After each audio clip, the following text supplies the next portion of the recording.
अमेरिकी space agency NASA की 10 साल की मेहनत आज सबसे कड़ी परीक्षा से गुजरने वाली है। मंगल पर जीवन की खोज के लिए गया परसिवरेंस मार्स रोवर लाल ग्रह की सतह पर लैंड करेगा।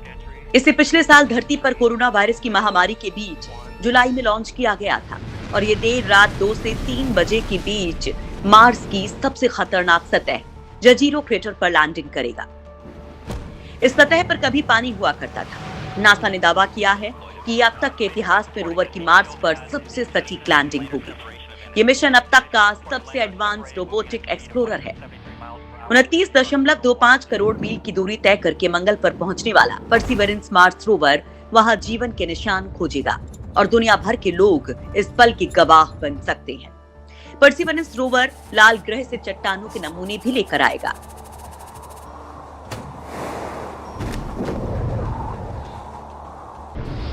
आखिर 7 मिनट क्यों है बेहद खतरनाक? नासा के 4 रोवर मंगल की सतह पर उतर चुके हैं। परसिवरेंस नासा का चौथी पीढ़ी का रोवर है। इससे पहले पाथफाइंडर अभियान के लिए सोजर्नर को साल 1997 में भेजा गया था।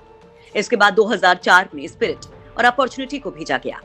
वहीं 2012 में क्यूरियोसिटी ने मंगल पर डेरा डाला था। हालांकि इतने मिशन भेजने के बाद भी नासा के वैज्ञानिक लैंडिंग के दौरान बेहद बेचैन रहते हैं, क्योंकि जरा सी गलती के कारण अरबों रुपए का मिशन फेल हो सकता है। वैसे लैंडिंग के लिए रोवर को कमांड दे दिए गए हैं और इसके साथ ही ये 7 मिनट्स ऑफ फेयर के लिए तैयार है। इस दौरान ये क्राफ्ट 7 मिनट में 12,000 मील प्रति घंटे की रफ्तार से 0 मील प्रति घंटे की रफ्तार पर आएगा और सतह पर लैंड करेगा। यूं तो मिशन को तैयार करने से लेकर लॉन्च करने की तैयारी में सबसे ज्यादा मेहनत लगी है, लेकिन ये 7 मिनट उस मेहनत का आखिरी पड़ाव होगा। इसलिए इन्हें लेकर रोमांच बहुत ज्यादा है। इसके लिए पैराशूट और रेट्रो रॉकेट लगे हैं जो ये स्पीड घटाने में मदद करेंगे।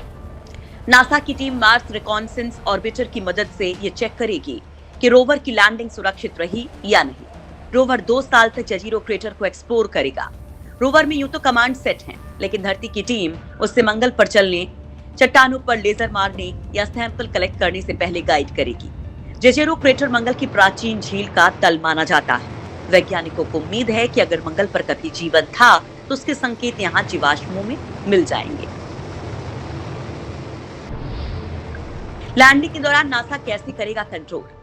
दोस्तों, जैसे ही नासा का यान मंगल के वायुमंडल में प्रवेश करेगा, वो एक रेडियो संकेत भेजेगा जिसे पृथ्वी तक पहुंचने के लिए 20.4 करोड़ किलोमीटर का सफर तय करना होगा।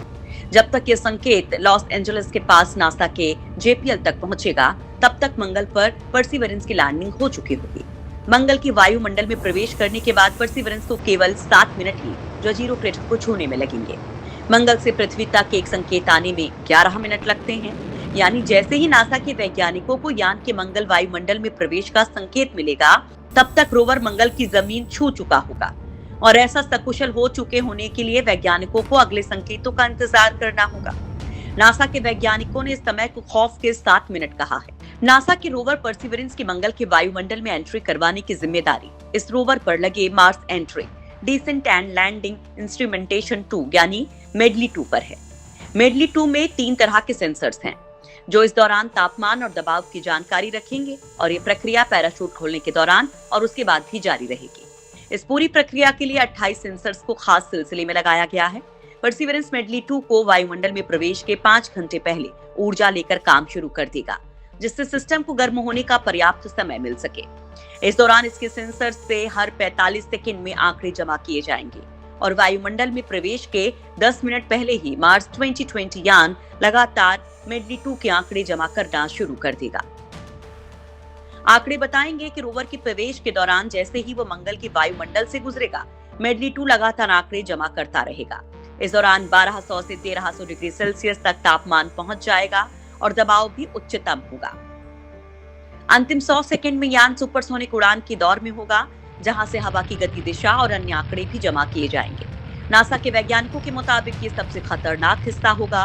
पहले एक सुपरसोनिक पैराशूट खुलेगा जो जेट की शक्ति से चलने वाले एक स्काई क्रेन को नीचे ले जाएगा और उसकी गति भी धीमी करता रहेगा जब तक वो जमीन के पास ना पहुंच जाए। यहाँ से बैटरी से चलने वाला SUV के आकार का रोवर जमीन पर हल्के से गिरा दिया जाएगा। यहाँ से क्रेन दूर सुरक्षित दूरी पर जाकर क्रैश हो जाएगा। इस दौरान पूरी प्रक्रिया स्वचालित होगी। और उस पर पृथ्वी से किसी भी तरह का कोई नियंत्रण नहीं होगा। क्यों बेहद खास है नासा का ये मिशन?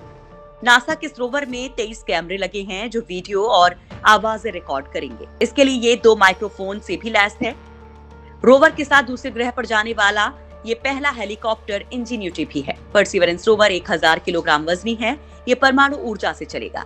पहली बार किसी रोवर में प्लूटोनियम को ईंधन के तौर पर उपयोग किया जा रहा है। ये रोवर मंगल ग्रह पर 10 साल तक काम करेगा।